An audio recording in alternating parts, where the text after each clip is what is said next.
Welcome to our channel. Malini పంపించిన వీడియోని చూసి జోస్న పారిజాతం చెంప పగలకొట్టి షాక్ ఇచ్చిన శివన్నారాయణ. అసలు శివన్నారాయణ జోస్నని పారిజాతాన్ని ఎందుకు కొట్టాల్సి వచ్చింది, అసలు మాలిని పంపించిన ఆ వీడియో సంగతేంటి అనేది తెలుసుకోవాలి అనుకుంటే ఖచ్చితంగా ఈ వీడియోని చివరి వరకు స్కిప్ చేయకుండా చూడండి.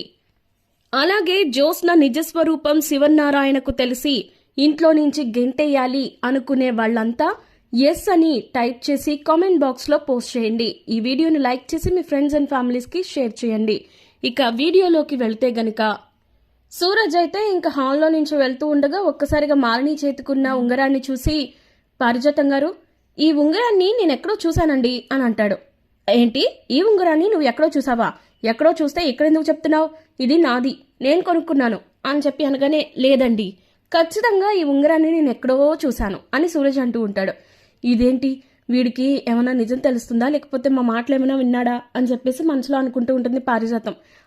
గుర్తొచ్చిందండి, ఈ ఉంగరం మాలిని మేడంది కదా, మొన్న వంటల పోటీల్లో ఓ చెయ్యి తిప్పేసుకుంటూ ఉంటే చూశాను, ఇది మాలిని మేడంది కదా అని చెప్పి సూరజ్ అంటాడు. ఆ మాటకి శివనారాయణ విని, ఇక ఏంటి ఇది మాలినిదా అనగానే, చిచి అదేం కాదండి, ఇది ఆ మాలినిది గిలినిది అని నేనెందుకు పెట్టుకుంటాను, ఇది నాదండి, అయినా ఇది పిచ్చిది, రోల్డ్ గోల్డ్. నేనేదో అందంగా ఉంది కదా అని కొనుక్కొని పెట్టుకున్నాను. ఈ అబ్బాయి ఏంటేంటో మాట్లాడుతున్నాడు. ఇదిగో సూరజ్, నువ్వు అది ఇది చెప్పి మా ఆయన మనసునే పాడు చేయకు అని చెప్పి పారిజాతం గట్టిగా మాట్లాడుతూ ఉంటుంది. ఏంటి, ఇది పిచ్చిదా? అస్సలు కాదు, ఇది ఒరిజినల్ బంగారమే, కావాలంటే చూసుకోండి సార్ అని చెప్పి శివనారాయణతో అంటాడు సూరజ్.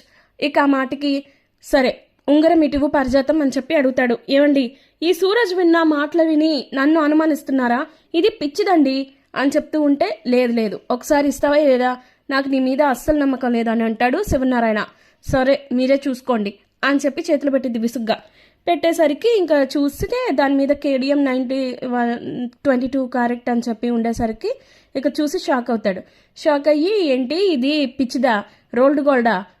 ఈ మధ్య బంగారపు వస్తువులు కూడా రోల్డ్ గోల్డ్ షాపుల్లో అమ్ముతున్నారా నీకు అని చెప్పి శివనారాయణ గట్టిగా అడుగుతాడు పారిజాతాన్ని. నిజం చెప్పు పారిజాతం, నువ్వు గాని ఇప్పుడు అబద్ధం చెప్పావని తెలిసిందో నేను ఇంకా ఊరుకోను అని చెప్పి గట్టిగా అనేసరికి ఇంకా కంగు తింటది పారిజాతం. అయితే ఇందాకేమో పిచ్చిది అన్నావు, ఇప్పుడేమో ఇది బంగారం అని నిజం తెలియడంతో ఇప్పుడు దొరికిపోయావు. అంటే సూరజ్ చెప్పినట్టు ఇది నిజంగా మాలినిదేనా అని చెప్పి అడుగుతాడు ఇంకా శివనారాయణ. అయ్యో ఏంటండి మీరు, ఈ సూరజ్ మాటలు విని నన్ను ఇచ్చేస్తున్నారు. అయినా వీడు మన ఇద్దరి మధ్య గొడవలు పెట్టాలని ప్రయత్నిస్తున్నాడు. అయినా ఇలాంటి ఉంగరాలు మాలిని దగ్గర కాకుండా ఇంకెక్కడా ఉండవా ఏంటి అని చెప్పి అంటుంది పారిజాతం. అవును, మీరన్నట్టు ఇది రోల్డ్ గోల్డ్ కాదులేండి, ఇది నిజంగా బంగారమే. కాకపోతే ఇది బంగారం కదా, ఎక్కడి నుంచి వస్తుంది, ఏం చేశావు అని చెప్పి అడుగుతారని నేను దాచిపెట్టుకున్న డబ్బులతో నేనే కొనుక్కున్నాను. కానీ మీరేమో ఊరుకోరు కదా, ఎక్కడివి ఏంటి అని 100 ప్రశ్నలు వేస్తారు. అందుకే నేను ఇది పిచ్చిదని అబద్ధం చెప్పాను, అంతేగాని ఆ మాలిని ఇదైతే కాదు అని చెప్పి గట్టిగా అంటుంది ఇంకా శివనారాయణతో పారిజాతం. నిజంగా ఇది నాదేనండి అని చెప్పి పారిజాతం అనేసరికి శివనారాయణ సరే అన్నట్టు తలూపి, జోస్న, నిన్న నువ్వు ఎక్కడికో వెళ్ళానన్నావు కదా, ఎవరా ఫ్రెండ్ అని చెప్పి అడిగేసరికి అయిపోయింది, ఈయనకేదో అనుమానం వచ్చింది. ఈ సూరజ్ మామూలుగా ఉండడుగా, ఉన్న చోట ఉండకుండా అన్నీ తవ్వుతూ ఉంటాడు అని చెప్పి ఇంక తనలో తానే తిట్టుకుంటా ఉంటుంది జోస్న. సరే, నీ ఫ్రెండ్ అంటున్నావు కదా, ఏ ఫ్రెండు, ఇల్లెక్కడా, తను ఏం చేస్తూ ఉంటుంది అని చెప్పి అనగానే ఇంకా జోస్నకి ఏం చెప్పాలో అర్థం కాదు. మా ఫ్రెండ్ మాదాపూర్లో ఉంటుంది తాత, తనని కలవడానికే వెళ్ళాను తన బొటీక్ దగ్గరికి అని చెప్పి ఏదో అబద్ధం చెప్పేసరికి, సరే అయితే తనకి ఫోన్ చేయి ఒకసారి అని చెప్పి అనగానే ఒక్కసారిగా షాక్ అయిపోతుంది జోస్న. ఏంటి తాత నువ్వు, ఈ సూరజ్ మీద ఉన్న నమ్మకం నాకు నా మీద ఒక్క నిమిషం కూడా లేదా అని చెప్పి అడిగేసరికి, లేదమ్మా, నువ్వు ముందు ఫోన్ చేయి అమ్మాయికి అని చెప్పి అనగానే, బాగుంది తాత, చాలా బాగుంది. ఈ సూరజ్ మీద పెట్టుకున్న నమ్మకంలో ఒక 10% నా మీద పెట్టుకున్నా నువ్వు ఈ రోజున ఈ క్వశ్చన్ వేసేవాడివి కాదు. అయినా నేను ఎక్కడికి వెళ్ళాను, ఏం చేశాను అన్నీ కూడా ఈ ఇంట్లో చెప్పే వెళ్ళాలా? నా ఫ్రెండ్ దగ్గరికి వెళ్ళే ఆ స్వాతంత్రం కూడా నాకు లేదా అని చెప్పి ఇరిటేషన్తో మాట్లాడుతూ ఉంటుంది జోస్న. ఇప్పుడు నువ్వు వెళ్ళింది నిజమే కదా, నీ ఫ్రెండ్ దగ్గరికే కదా, అదేదో మాదాపూర్లోని బొటిక్ దగ్గరికే కదా, మరి అలాంటప్పుడు నువ్వు జస్ట్ నాకు ఫోన్ చేసిస్తే తప్పే ఉందమ్మా జోస్న అని చెప్పి అడిగేసరికి, లేదు తాత, ఇది కేవలం ఫోన్ గురించి కాదు, నువ్వు నా మీద పెట్టుకున్న నమ్మకం గురించి. అంటే నీకు తెలియకుండా నేనేదో రాజకార్యాలు చేస్తున్నాననే కదా నీ అనుమానం. ఈ సూరజ్ నోటుకొచ్చింది ఏదో వాగుతున్నాడు. మా మీద లేనిపోనివన్నీ నీకు క్రియేట్ చేసి చెప్తున్నాడు. నేను కూడా అప్పటి నుంచి గమనిస్తూనే ఉన్నాను. నువ్వు కూడా మమ్మల్ని కాకుండా అసలు ఆ సూరజ్ని నమ్మడం ఏంటి అని చెప్పి ఇంకా జ్యోత్స్న తెగ నటించేస్తూ ఉంటుంది. సరిగ్గా అప్పుడే శివనారాయణ ఫోన్కి ఒక మెసేజ్ టోన్ వస్తుంది. ఇక అది ఓపెన్ చేసి చూడగానే ఇంకా షాక్ అవుతాడు శివనారాయణ అయితే. ఇక అది ఎవరిదో కాదు, మాలిని ఒక మెసేజ్ వీడియోని పంపించేసరికి అది మొత్తం చూసి ఒక్కసారిగా షాక్ అయిపోయి ఇంకా ఏంటి ఎలా అనేది కూడా చెప్పకుండా పారిజాతాన్ని ఒక 2 దెబ్బలు, జ్యోత్స్నని ఒక దెబ్బ వేస్తాడు. దాంతో ఇంక ఒక్కసారిగా షాక్ అయిపోతారు. ఎందుకు తాత నన్ను కొట్టావు అని చెప్పి అంటే, నన్నెందుకండి 2 సార్లు కొట్టారు అని పారిజాతం అంటది. ఇక సుమిత్ర వీళ్ళందరికీ ఏం అర్థం కాదు. దీప, కార్తీక్లు కూడా మాట్లాడుకుంటూ ఉంటారు. ఏమైంది తాతకి ఒక్కసారిగా ఉన్నట్టుండి ఇలా విరుచుకుపడుతున్నాడు, పైగా ఈ జ్యోత్స్నని ఇంకా పారిజాతాన్ని 2 దెబ్బలు కొట్టాడు అని చెప్పేసి మాట్లాడుకుంటూ ఉంటారు. ఇక అప్పుడు ఏమైంది తాత అని చెప్పి కార్తీక్ అడిగేసరికి ఇదిగో ఏమైందో నువ్వే చూడు అని చెప్పి వీడియోని అందరి ముందు ప్లే చేస్తాడు. ఇక ఆ వీడియో అందరి ముందు ప్లే చేసేసరికి అందులో మాలినిని, పారిజాతం అలాగే జ్యోత్స్న ఇద్దరు కలిసి ఉన్నట్లుగా ఉంటుంది. వాళ్ళిద్దరూ కలిసి షేక్ హ్యాండ్ ఇచ్చుకున్నట్లు ఇంకా అలా మాట్లాడుకుంటున్నట్టు ఉంటుంది. దాంతో ఇంక ఇంట్లో వాళ్ళందరూ ఆ వీడియోని చూసి షాక్ అయిపోతారు. ఇక అప్పుడు శివనారాయణ అంటాడు, ఇప్పటికైనా అర్థమైందా కార్తీక్, వీళ్ళు ఏం చేశారో నిన్న?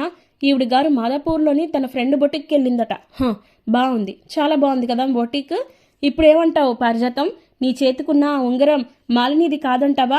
ఇంకా పిచ్చిది, గోల్డ్ది, నువ్వు దాచుకున్న డబ్బులు, పక్కింటోళ్ళు దాచుకున్న డబ్బులు అని చెప్పి అబద్ధాల మీద అబద్ధాలు చెప్తూనే ఉంటావా అని చెప్పి శివనారాయణ ఫైర్ అయిపోతూ ఉంటాడు పారిజాతం మీద.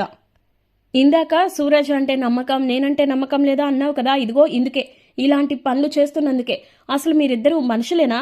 ఇంటి పరువుని తీసుకెళ్లి రోడ్డు మీద పెడతారా? మన శత్రువులతో కలిసి చేతులు కలుపుతారా? మీకు అసలు ఏమనుకుంటున్నారు? మీరు అసలు మనుషులేనా? ఇంత దారుణంగా ఎలా ఉంటున్నారు? అది ఇది అని చెప్పేసి ఇంకా శివనారాయణ అయితే తిడుతూ ఉండేసరికి నన్ను క్షమించండి, నేను ఇదిగో ఇది తీసుకెళ్లడం వల్లే నేను తోడెళ్ళాను తప్ప నాకు ఇంకేం పాపం తెలియదని పారిజాతం నటించేస్తూ ఉంటుంటే ఇక జ్యోత్స్నేమో నన్ను ఇరికించేస్తావా, అసలు నీకు గ్రాని మనస్సాక్షి లేదా అని అంటూ ఇంకా పక్కనే గొనుగుతూ ఉంటుంది. ఏమే మనస్సాక్షి కాదు, ముందు నేను ఇంట్లో ఉండాలి, అదే నా టార్గెట్ అని చెప్పేసి ఇంకా పారిజాతం అంటూ ఉంటుంది. లేదు, ఇక నేను క్షమించే ప్రసక్తే లేదు. ఈ రోజున నా శత్రువుతో మీరు చేతులు కలిపినప్పుడే మీరు ఇంటి సభ్యులు కాదు అనే విషయం నాకు అర్థమైపోతుంది. ఇక మీరిద్దరు ఇంట్లో ఉండడానికే వీల్లేదు అని చెప్పేసి మీరిద్దరూ ఇంట్లో నుంచి వెళ్ళిపోవాల్సిందే అని ఇంకా శివనారాయణ అయితే నిర్ణయించుకుంటాడు. ఆ డెసిషన్ చెప్పేటప్పటికి జ్యోత్స్న ఇంకా పారిజాతం ఇక షాక్ అవుతారు. మరి జ్యోత్స్నని, పారిజాతాన్ని ఇంట్లో నుంచి శివనారాయణ గెంటేయాలి అనుకున్నప్పుడు జ్యోత్స్న సరికొత్త ప్లాన్ ఏమైనా వేస్తుందా, లేదా మాలినితో చేతులు కలిపి ఇంకా తన నాటకాన్ని ముందుకు తీసుకెళ్తుందా? మొత్తానికి జ్యోత్స్న ఆ ఇంటి వారసురాలు కాదు అనే నిజం తెలియాలి అనుకునే వాళ్ళు ఖచ్చితంగా ఎస్ అని టైప్ చేసి కామెంట్ బాక్స్లో పోస్ట్ చేయండి. ఈ వీడియో నచ్చితే మీకు లైక్ చేయండి. ఇంకా ఇలాంటి కార్తీక దీపం అప్కమింగ్ ఎపిసోడ్స్ అన్నీ మీకు ఎప్పటికప్పుడు రీచ్ అవ్వాలి అనుకుంటే మా ఈ